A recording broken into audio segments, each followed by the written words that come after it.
मैं दोस्तों इस वीडियो में आपको बताऊंगा रीजनिंग के टॉप 5 क्वेश्चन दोस्तों जो सभी परीक्षाओं में पूछे जाते हैं। दोस्तों आप कोई सा भी गवर्नमेंट एग्जाम देंगे तो आपके पेपर में ये सब प्रश्न हमेशा देखने को मिलेंगे। दोस्तों रीजनिंग में कुछ सेट पैटर्न के प्रश्न होते हैं जो बार बार परीक्षाओं में पूछे जाते हैं। उन प्रश्नों को दोस्तों इस वीडियो में शामिल किया हूं और दोस्तों इन सभी प्रश्नों को सॉल्व करने के लिए इस वीडियो में आपको बहुत ही आसान ट्रिक बताऊंगा जिसकी सहायता से दोस्तों आप इन सभी प्रश्नों को बिना पेन उठाए सॉल्व करेंगे मात्र कुछ ही सेकंड में। तो आइए दोस्तों देखते हैं रीजनिंग के टॉप 5 क्वेश्चन। देखिएगा दोस्तों पहला क्वेश्चन है मोस्ट इंपॉर्टेंट क्वेश्चन है और इस टाइप के हमेशा प्रश्न पूछे जाते हैं। दोस्तों ये मैथमेटिकल रीजनिंग के अंतर्गत आता है, ठीक है। यानी रीजनिंग के भी सेक्शन में क्वेश्चन ये पूछा जाता है और मैथ के भी सेक्शन में ये क्वेश्चन पूछ लिया जाता है। बहुत ही इंपॉर्टेंट टाइप का क्वेश्चन है। क्वेश्चन पढ़िए। क्वेश्चन कह रहा है एक चींटी 3 मीटर चलती है और फिर 4 मीटर ऊंचे एक वृक्ष पर चढ़ती है। वह अपने, ठीक है, कह रहा है अपने मूल स्थान से वह कितनी दूरी पर है। इस पे दोस्तों दो टाइप के प्रश्न बनते हैं, ठीक है। पहला टाइप का और दूसरा टाइप का, ठीक है। तो पहला टाइप का कौन सा बनता है, ये वाला जो क्वेश्चन है इसको मैं सॉल्व करने की कोशिश कर रहा हूं और आप दोस्तों क्या करिएगा, समझने की कोशिश करिएगा, ठीक है। देखिए कह रहा है एक चींटी 3 मीटर चलती है। क्या होती है दोस्तों, एक चींटी 3 मीटर चलती है। यानी मान लेंगे दोस्तों चींटी इस पॉइंट से चल रही है। कितना मीटर चली है दोस्तों, 3 मीटर चली है और फिर 4 मीटर ऊंचे वृक्ष पर चढ़ती है। ये वृक्ष मान लेंगे दोस्तों 4 मीटर का है। कितने मीटर का है, 4 मीटर ऊंचे वृक्ष पर चढ़ जाती है। और प्रश्न अब क्या पूछ रहा है, प्रश्न देखिए पूछ रहा है अपने मूल स्थान से वह कितनी दूरी पर है। मूल स्थान यानी कि ये वाला है, यहाँ पे जहां से चलना स्टार्ट की है और यहाँ पे पूछ रही है वह कितनी दूरी पर है। तो ये दूरी कहने का मतलब ज्यादातर स्टूडेंट क्या करते हैं, जोड़ लेते हैं। 3 मीटर चली इधर, 4 मीटर चली इधर, 4 3 क्या हो गया दोस्तों 7 और 7 मीटर आंसर देखते हैं, तुरंत टिक कर देते हैं और आंसर गलत हो जाता है। ये ऐसा प्रश्न ये नहीं पूछ रहा है। प्रश्न अगर जो पूछता वह कुल कितनी दूरी चली तब तो इसका आंसर हो जाता 7 मीटर। पहला टाइप का ये प्रश्न बनता है, वह कुल कितनी दूरी चली। इतना आसान तो पूछेगा नहीं पेपर में। ये क्या पूछता है दोस्तों, वह मूल स्थान से कितनी दूरी पर है। यानी कि ये वाला दूरी पूछ रहा है। ये वाला जो दूरी देखिए, जो मैं रेखा खींच रहा हूं ना, ये वाला दूरी पूछ रहा है। यहां से यहां तक की दूरी कितनी है, ये चीज पूछता है। तो दोस्तों जब ये पेड़ पे चढ़ी है तो यहाँ पे क्या हो गया दोस्तों, 90 डिग्री का एंगल बन गया है। कहने का मतलब है दोस्तों ये 4 है ना, ये लंब है और ये आधार है और 90 डिग्री के सामने वाला ये जो दोस्तों एंगल है ये क्या है दोस्तों, कर्ण है। तो कर्ण क्या होता है, कर्ण का मान कैसे निकाला जाता है, तो कर्ण बराबर दोस्तों होता है √ लंब का स्क्वायर प्लस आधार का स्क्वायर। कहने का मतलब है कर्ण बराबर क्या होता है दोस्तों, कर्ण बराबर क्या होता है, देखिएगा कर्ण बराबर क्या होता है, कर्ण कैसे निकाला जाता है, √ में लंब का स्क्वायर यानी कि 4 का स्क्वायर क्या होगा 16 और प्लस आधार का स्क्वायर 3 का स्क्वायर क्या हो जाएगा 9। 16 9 दोस्तों क्या हो जाएगा, 16 9 25 हो जाएगा। √ का मान क्या होता है दोस्तों, 25 का मान होता है 5। तो ये दूरी क्या हो जाएगी दोस्तों, 5 मीटर हो जाएगी। समझने की कोशिश कीजिएगा, ये दूरी क्या हो जाएगी दोस्तों, 5 मीटर हो जाएगी। और 5 मीटर किस ऑप्शन में दिया है, ऑप्शन नंबर पहले में दिया है। तो आपका ऑप्शन नंबर पहले क्या हो जाएगा, सही हो जाएगा। तो मैं उम्मीद करता हूं दोस्तों आप इस प्रश्न को अच्छे से समझ गए होंगे। एक बार और समझाने की कोशिश कर रहा हूं, समझिएगा। इसके लिए पेन उठाने की भी जरूरत नहीं होती है। कैसे सॉल्व किया जाता है, 3 मीटर चली है फिर 4 मीटर ऊंचे वृक्ष पर चढ़ गई है और ये दूरी पूछ रहा है 3 ये 4। तो क्या करेंगे दोस्तों, 4 का स्क्वायर क्या होता है 16, 3 का स्क्वायर क्या होता है दोस्तों 9, 16 9 क्या होगा दोस्तों 25। इसको √ में रख लेंगे, ठीक है। √ 25 का वैल्यू क्या होता है दोस्तों 5, ठीक है। तो ये कर्ण इस ऐसे आ जाएगा, ये 5 यानी कि ये दूरी जो होगी दोस्तों यहां से यहां तक की ये 5 मीटर होगी। यानी कि चींटी दोस्तों मूल स्थान से वो कितनी दूरी पे है, तो 5 मीटर की दूरी पे है और 5 मीटर ऑप्शन नंबर ए में दिया। तो आपका ऑप्शन नंबर ए दोस्तों क्या हो जाएगा, सही हो जाएगा। और इस टाइप के दोस्तों हमेशा प्रश्न पूछे जाते हैं। तो मैं उम्मीद करता हूं दोस्तों इस प्रश्न को आप बहुत ही अच्छे तरीके से समझ गए होंगे। अगला क्वेश्चन देखिएगा, दूसरा क्वेश्चन है। दूसरा क्वेश्चन आपका सीरीज से है, यह भी इंपॉर्टेंट क्वेश्चन है, यह भी पूछा गया क्वेश्चन है। देखिए प्रश्न है नीचे दी गई श्रृंखला में प्रश्न चिन्ह के स्थान पर कौन सी संख्या आएगी। प्रश्न चिन्ह है कहां, देखिए प्रश्न चिन्ह यहां श्रृंखला में दिया गया है और यहीं पे पूछ रहा है कि कौन सी संख्या आएगी। तो दोस्तों सीरीज से रिलेटेड कभी भी आपके पेपर में प्रश्न है तो आप क्या करेंगे, सीरीज को देखेंगे, सीरीज कैसे आगे चल रही है। तो जैसे दोस्तों ये सीरीज कैसे चल रही है, देखिएगा 3 है दोस्तों, 3 के बाद 5, 5 के बाद 6, 6 के बाद दोस्तों 12 हुआ, फिर 12, उसके बाद प्रश्नवाचक प्रश्नवाचक चिन्ह 24 26। यानी कहने का मतलब है अगर जो आप डिफरेंस देखें दोस्तों, यानी अंतर देखें तो 3 के बाद 5 हुआ 2, फिर 5 के बाद 6 1, 6 के बाद दोस्तों 12 हुआ 6, 12 के बाद दोस्तों 12 है यानी कि 0, फिर उसके बाद प्रश्नवाचक चिन्ह, उसके बाद से दोस्तों 24 है 26 है यानी कि 2 इधर। ठीक है, यानी ये यहाँ पे आपको कुछ नजर नहीं आ रहा होगा इस टाइप से कि ये सीरीज कैसे आगे बढ़ रही है या घट रही है, कुछ भी इस यहाँ पे आपको समझ में नहीं आएगा। यहाँ पे देखेंगे दोस्तों 2 1 6 0 ऐसे कोई कुछ भी नहीं समझ में आ रहा है। जब इस टाइप से आपके सीरीज सामने आ जाए और दिखे कुछ भी जब समझ में ना आए, तब क्या किया जाता है दोस्तों, देखिएगा तब किया जाता है हम एक एक संख्या को छोड़ के सीरीज को सॉल्व करते हैं। कहने का मतलब है 3 के बाद दोस्तों हम 5 छोड़ देंगे 6, ठीक है, 6 के बाद दोस्तों 12 छोड़ देंगे, ये वाला 12 लेंगे, फिर 12 के बाद दोस्तों ये प्रश्नवाचक चिन्ह छोड़ के 24। ठीक है, यानी कहने का मतलब है देखिए क्या हुआ, 3 दूना के 6, 6 दूना के 12, 12 दूना के 24, यानी क्या हो रहा है, मल्टीप्लाई 2 हो रहा है, यानी कि 2 गुना हो रहा है।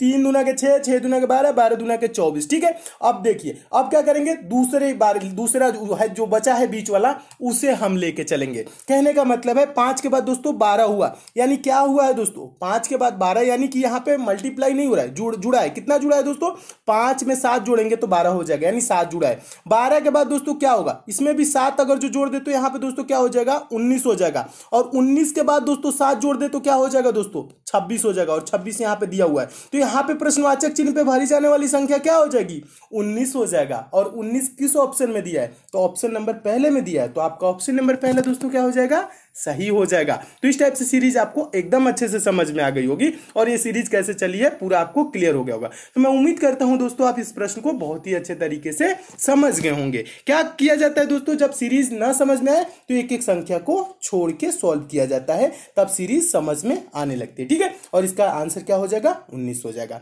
नेक्स्ट क्वेश्चन देखिएगा, तीसरा क्वेश्चन। और दोस्तों मैं आपको बता दूं, प्रश्न सॉल्व करने से पहले क्या किया करिए, वीडियो को पॉज कर दिया करिए, अपने आप से भी सॉल्व करने की कोशिश किया करिए। ठीक है, अपने आप से सॉल्व करने की कोशिश करेंगे तो आपके अंदर सोचने समझने की शक्ति विकसित होगी, तो आप पेपर में क्या होगा, आपको हिचकिचाहट नहीं होगी, हेजिटेशन नहीं होगी, आप प्रश्नों को पेपर में भी अच्छे से सॉल्व करने लगेंगे। तो अपने आप से भी सॉल्व करने की कोशिश किया करिए, बुक से भी प्रैक्टिस किया करिए। ठीक है, देखिए तीसरा क्वेश्चन बहुत ही इंपॉर्टेंट है, और आपको प्रश्न दोस्तों अच्छे लग रहे हैं तो वीडियो को अभी लाइक कर दीजिए, और ज्यादा से ज्यादा आप दोस्तों शेयर किया करिए। लाइक शेयर करते हैं तो दोस्तों हमें मोटिवेशन मिलता है कि आपको वीडियो पसंद आ रही है, और किसी टॉपिक में आप विशेष रूप से कमजोर है तो उस टॉपिक का नाम यानी चैप्टर का नाम भी कमेंट कर देंगे, तो भी चैप्टर में बहुत जल्द कंप्लीट करा दूंगा। ठीक है, देखिए तीसरा क्वेश्चन है, नीचे दी गई प्रश्न का सही वेन आरेख बताएं। वेन डायग्राम बनाना है, किसका, घोड़ा बंदर बाघ। ठीक है दोस्तों, वेन डायग्राम से रिलेटेड आपके पेपर में कभी भी प्रश्न आएगा तो आपको करना क्या होता है, वेन डायग्राम से रिलेटेड जो शब्द दिए जाते हैं, यानी जिसके बीच आपको वेन डायग्राम बनाना होता है, जैसे इसमें घोड़ा दिया है, बंदर दिया है, बाघ, इसके बीच दोस्तों हम देखते हैं कि संबंध कैसा है, एक दूसरे के बीच ये एक दूसरे से कैसे संबंधित है, बस ये चीज पता लगा लेंगे तो इसका आंसर भी आप दे लेंगे। ठीक है, तो देखिए घोड़ा क्या होता है दोस्तों, बंदर क्या होता है, बाघ क्या होता है। देखिए, और ज्यादातर स्टूडेंट क्या सोचते हैं, देखिए बड़ा छोटा सोचने लगते हैं, यानी कि घोड़ा बड़ा होता है उसके अंदर क्या कर लेते हैं दोस्तों, बाघ को कर लेते हैं, उसके बाद बंदर कर लेते हैं, ऐसे वेन डायग्राम नहीं, ये आपको बड़ा छोटा नहीं पूछ रहा है, वेन आरेख पूछ रहा है, यानी कि वेन डायग्राम पूछ रहा है, यानी इसके बीच संबंध पूछ रहा है, तो इसका इमेज ऐसे नहीं होगा, ऐसे गलत हो जाएगा। देखिए ये घोड़ा क्या होता है, बंदर क्या होता है, बाघ क्या होता है। घोड़ा दोस्तों एक जानवर होता है, बंदर भी एक जानवर होता है, और बाघ भी क्या होता है दोस्तों, एक जानवर होता है। ठीक है, और ये सब अलग अलग होते हैं, इनमें किसी प्रकार का रिलेशन नहीं होता है, यानी संबंध नहीं होता है।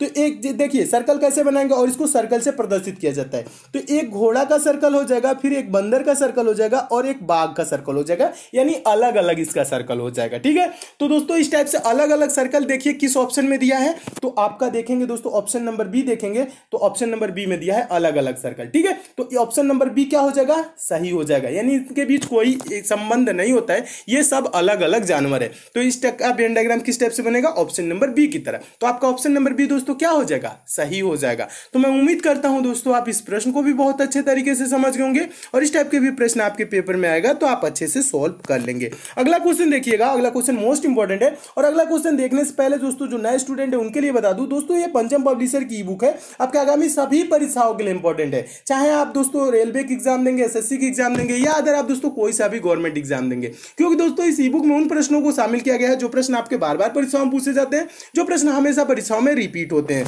दोस्तों इस ई बुक में आपको 10 प्रैक्टिस सेट मिल जाएगा, प्लस 10 वन लाइनर सेट मिल जाएगा। वन लाइनर सेट कहने का मतलब है दोस्तों एक लाइन में क्वेश्चन, दूसरी लाइन में आंसर। इससे क्या होगा दोस्तों, आप कम समय में ज्यादा से ज्यादा क्वेश्चन को प्रिपेयर कर लेंगे। दोस्तों आपके एग्जाम में 1 से 2 दिन का भी टाइम रहेगा, तो इस ई बुक को लेकर आप जरूर पढ़ लीजिएगा, आपके एग्जाम में काफी हेल्प मिलेगी। क्योंकि दोस्तों इसमें साइंस, जनरल अवेयरनेस और करंट अफेयर के इंपॉर्टेंट प्रश्नों को शामिल किया गया है, जो प्रश्न आपके बार बार परीक्षाओं में पूछे जाते हैं। दोस्तों पंचम पब्लिशर ने इसकी कीमत 150 रुपए रखी थी, लेकिन मेरे कहना है दोस्तों ये ई बुक आपको मात्र 25 रुपए मिल जाएगी। इस ई बुक को दोस्तों आप ले कहां सकते हैं, तो इसका लिंक दोस्तों मैं नीचे डिस्क्रिप्शन बॉक्स में दे दिया हूं, उस लिंक के थ्रू इस ई बुक को आप डाउनलोड कर सकते हैं। दोस्तों ये ई बुक है पीडीएफ नोट्स की तरह है, आपके मोबाइल में ही डाउनलोड हो जाएगी, आप मोबाइल से ही पढ़ सकेंगे। ये मार्केट में ऑफलाइन आपको नहीं मिलेगी। अगर जो दोस्तों आपको डाउनलोडिंग या पेमेंट से किसी प्रकार की समस्या होती है, दोस्तों पंचम पब्लिशर का कस्टमर केयर नंबर दिया गया है, इस नंबर पर आप कॉल करके बात भी कर सकते हैं। दोस्तों इस ई बुक को मैं खुद देखा हूं, इसमें जो प्रश्न दिए गए हैं बहुत ही इंपॉर्टेंट दिए गए हैं, जो बार बार एग्जाम में पूछे जाते हैं। इसलिए दोस्तों एग्जाम से पहले इस ई बुक को एक बार लेके आप जरूर पढ़ लीजिएगा। तो आइए दोस्तों देखते हैं अगला क्वेश्चन। देखिएगा दोस्तों चौथा क्वेश्चन है। चौथा क्वेश्चन बहुत ही इंपॉर्टेंट क्वेश्चन है और ये पेपर में बहुत बार पूछा जा चुका है। देखिए क्वेश्चन देखने में दोस्तों आपको बहुत बड़ा लग रहा होगा, लेकिन सॉल्व करना ये बहुत ही आसान होता है। और ज्यादातर स्टूडेंट क्या करते हैं, क्वेश्चन बड़ा देखते हैं और छोड़ देते हैं। ठीक है, क्वेश्चन बड़ा देख के छोड़ा नहीं जाता, उसको सॉल्व करने की कोशिश किया जाता है, ज्यादा टाइम नहीं दिया जाता है। ठीक है, देखिए इसमें टाइम नहीं लगेगा। प्रश्न को पढ़िएगा। प्रश्न कह रहा है नीचे दी गई श्रृंखला में अगला संख्या क्या होगा। यानी ये श्रृंखला दी गई है दोस्तों, और इसमें पूछ रहा है कि यहाँ प्रश्नवाचक चिन्ह यानी कि यहाँ पे कौन सी संख्या आएगी। तो इसके लिए क्या करेंगे दोस्तों, सीरीज के संख्याओं को ध्यान से देखेंगे, सीरीज कैसे आगे चल रही है। कहने का मतलब इसमें देखिए पहले में क्या दिया है 5896542337, उसके बाद दोस्तों है 89654237, उसके बाद है 896542, उसके बाद दोस्तों है 965423, उसके बाद प्रश्नवाचक चिन्ह। ठीक है, ये दिया है। तो इसमें आप थोड़ा सा अगर दोस्तों थोड़ा सा दिमाग लगाएंगे, ध्यान लगाएंगे, तो क्या होगा दोस्तों, ध्यान से देखेंगे तो आपको दिख जाएगा। ठीक है, क्या दिख जाएगा, यानी ये जो श्रृंखला है, ये जो पहला वाला संख्या है, ठीक है, अगर जो ध्यान से देखो उसके बाद दूसरे वाले में क्या हुआ है, यहाँ पे दोस्तों जो यहाँ पे आपको 5 दिख रहा है ना, ये वाला 5 पहला वाला संख्या इसमें काट दिया है। तो यानी दूसरे में क्या किया है, 5 को नहीं लिखा है, 5 को नहीं लिखा है, 8 से स्टार्ट किया है और यहां तक लिखा है 8 9, देखिए लिखा है ना 89654237, ये लिखा है ना 89654237, ये चीज लिखा हुआ है। ठीक है, अब आगे क्या किया है दोस्तों, आगे देखिएगा, आगे देखिए दोस्तों 896 लिखा है, 5423 तक लिखा है, 7 को नहीं लिखा है। समझ रहे ना, ये कर क्या रहे, यानी कि पहले वाले में क्या किया, पहला संख्या हटा दिया, दूसरे वाले में क्या किया, लास्ट वाला हटा दिया, तीसरे वाले में क्या किया दोस्तों, देखिए तीसरे वाले में क्या किया है, आगे देखिएगा, यहाँ पे तीसरे वाले में क्या किया है, यहाँ पे लास्ट वाला ही संख्या को इसको जब हटा दिया है, फिर चौथे वाले में क्या किया, ये चीज देखिएगा, ध्यान से देखिएगा, एक बार और समझाने की कोशिश करो। पहले वाले में पहले में क्या किया, दूसरे वाले में क्या कर दिया दोस्तों, ये वाला पहला 5 को हटा दिया और पूरा लिख दिया। ठीक है, यानी कि यहाँ पे इतना लिख दिया। फिर इसमें क्या किया दोस्तों, 7 को हटा दिया, यानी कि लास्ट वाले को हटा दिया और इतना लिख दिया। उसके बाद दोस्तों चौथे वाले में क्या किया है, चौथे वाले में देखेंगे दोस्तों, ये चौथे वाले में क्या किया है, यानी कि 8 को हटा दिया है, ये वाला 8 को हटा दिया है और पूरा लिख दिया है। और लास्ट वाले में दोस्तों क्या किया है, लास्ट वाले में देखने की कोशिश करेंगे। देखिए अब इसके बाद से क्या करेंगे, यानी कि 8 को हटा दिया है, 9654, ये देखिएगा 965423 लिख दिया है। उसके बाद दोस्तों हम लास्ट वाले यानी जहां प्रश्नवाचक चिन्ह यहां पे क्या होगा आपको बताना है। ठीक है, समझने की कोशिश कीजिए, एक बार और समझाता हूं। यहां पे 5 काट दिया है, दूसरे वाले में यहां पे 5 काट के और यहां पे पूरा लिख दिया। ठीक है, तो इसमें क्या किया दोस्तों, 7 को काट दिया है, पूरा लिख दिया है। फिर क्या किया है दोस्तों, यहां पे दोस्तों 8 को काट के यहां पे लिख दिया। ठीक है, इसमें हम क्या करेंगे दोस्तों, 3 को काट देंगे, जितना बचा वो लिख देंगे। कहने का मतलब है दोस्तों ये बचा क्या दोस्तों, 96542 इसका राइट आंसर होगा, जो कि ऑप्शन नंबर डी में दिया है। तो आपका ऑप्शन नंबर डी दोस्तों क्या हो जाएगा, सही हो जाएगा। तो इस टाइप के भी प्रश्न आए दोस्तों तो आप ऐसे सॉल्व कर सकते हैं। एक बार समझ लीजिएगा, ज्यादा कुछ नहीं किया है, बस 5 काटा है फिर लिख दिया। ठीक है, फिर इसमें क्या किया है दोस्तों, 7 को काटा है लिख दिया। ठीक है, फिर इसमें क्या किया है दोस्तों, 8 को काटा है लिख दिया। फिर आगे क्या करेंगे दोस्तों, 3 को काटेंगे लिख देंगे। ठीक है, 3 को काटेंगे लिख देंगे, तो इसका आंसर क्या हो जाएगा, ये हो जाएगा। देखिए दोस्तों बहुत ही आसान क्वेश्चन है और ये बहुत बार पूछा जा चुका है, और मैं उम्मीद करता हूं दोस्तों इस प्रश्न को आप बहुत ही अच्छे तरीके से समझ गए होंगे।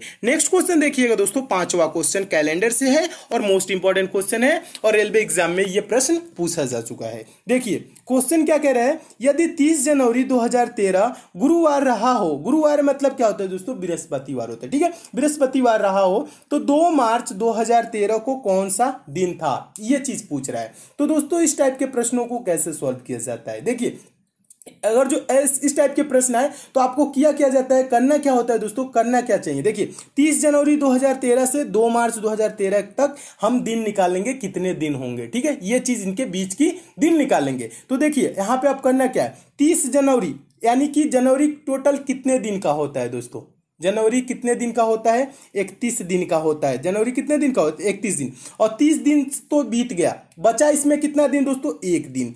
फेब्रुवरी कितने दिन का होता है दोस्तों, 28 या 29 दिन का।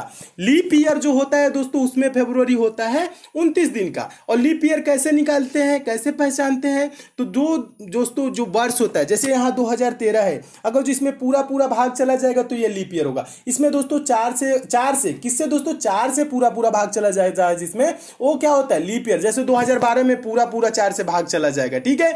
2020 है, 2012, 2016, 2020, ये क्या होगा दोस्तों, ये सब लीप ईयर होते हैं और इसमें 4 से पूरा पूरा भाग चला जाता है। तो इसमें फरवरी माह कितने दिन का होता है, 29 दिन का होता है। लेकिन 2013 क्या है, लीप ईयर नहीं है, तो इसमें फरवरी माह कितने दिन का होगा, 28 दिन का। तो फरवरी में कितना दिन बचा दोस्तों, 28 दिन। और पूछ क्या रहा है दोस्तों, 2 मार्च को, फरवरी के बाद आएगा मार्च, 2 मार्च यानी कि 2 मार्च में 2 दिन, ठीक है। अब इसको जोड़िए, कितना दिन हुआ, 1, 28, 2 जोड़ेंगे, 1, 28, 29, 29, 2, 31, कितना दिन हो गया दोस्तों, 31 दिन। अब क्या करेंगे दोस्तों, इसके बीच का दिन कितना आ गया, 31 दिन आ गया। हम 31 को क्या करेंगे दोस्तों, 7 से भाग करेंगे। 7 से क्यों भाग करते हैं, सप्ताह में 7 दिन होते हैं, प्रत्येक सप्ताह के बाद वही दिन रिपीट करने लगता है, इसलिए दोस्तों क्या करते हैं, 7 से भाग करेंगे। 31 को दोस्तों 7 से भाग करेंगे तो क्या होगा, 7 चौक 28 हो जाएगा। और यहां पे शेषफल में क्या बचेगा, शेष क्या बचेगा, 31 में से 28 घटाएंगे तो क्या हो जाएगा, 3 बचेगा। ये जो 3 दिन बचा ना, इसी को क्या करेंगे, गुरुवार में जोड़ देंगे। गुरुवार यानी कि बृहस्पतिवार में 3 दिन जोड़ेंगे, 1 दिन जोड़ेंगे तो क्या होगा दोस्तों, शुक्रवार, 2 दिन जोड़ेंगे शनिवार, तीसरा दिन जोड़ेंगे रविवार। रविवार किस ऑप्शन में दिया है, तो ऑप्शन नंबर डी में दिया है, तो आपका ऑप्शन नंबर डी दोस्तों क्या हो जाएगा, सही हो जाएगा। तो मैं उम्मीद करता हूं दोस्तों इस प्रश्न को भी आप अच्छे से समझ गए होंगे, और इस टाइप के भी प्रश्न आएगा तो आपके पेपर में कभी भी पूछा जाएगा तो आप सॉल्व कर लेंगे। ज्यादा कुछ नहीं किया जाता है, बस इनके बीच का दिन देखा जाता है, टोटल कितने दिन है। जैसे इसमें 1 दिन बचा जनवरी में, फरवरी में 28 दिन बचा। देखिए बिना पेन उठाए भी सॉल्व कर सकते हैं। देखिए क्या बचा दोस्तों, जनवरी में कितना दिन बचा, 1 दिन। फरवरी में कितना दिन है, 28 दिन। मार्च में किस मार्च को पूछ रहा है, 2 मार्च को, 2, इसको जोड़ लेंगे बस यही, ठीक है। जोड़ेंगे 1, 28, 2 क्या हो जाएगा दोस्तों, 31 हो जाएगा। और 31 को दोस्तों क्या करेंगे, 7 से भाग करेंगे। किससे भाग करेंगे दोस्तों, 31 को 7 से भाग करेंगे तो 7 चौक क्या हो जाएगा दोस्तों, 28 हो जाएगा। और यहाँ पे शेष में क्या बचेगा, 3 दिन। जो शेष में दोस्तों बचता है वही हम इसमें जोड़ देते हैं गुरुवार में। गुरुवार में 3 दिन जोड़ेंगे तो हो जाएगा रविवार, इसका रविवार। अगर जो दोस्तों शेष में कुछ भी ना बचे, जीरो बचे, जीरो भी कभी बचता है, ठीक है, तो यानी कि वही दिन होगा, गुरुवार ही होगा। जीरो भी बचता है तो आप कंफ्यूज ना होइएगा, ठीक है। अगर जो जीरो बचेगा तो गुरुवार ही होगा। और इसमें 1 दिन बचा, 2 दिन बचा, 3 दिन बचा, जितना दिन बचता है उसको हम गुरुवार यानी कि जो दिन दिया रहता है उसमें हम जोड़ लेते हैं। 3 दिन जोड़ेंगे, रविवार इसका राइट आंसर हो जाएगा। दोस्तों इसमें और भी क्वेश्चन है, उसको मैं नेक्स्ट पार्ट में करा दूंगा। अगर दोस्तों आपको किसी विशेष चैप्टर में प्रॉब्लम है तो उस चैप्टर का नाम भी आप नीचे जरूर कमेंट कर दीजिएगा, वो भी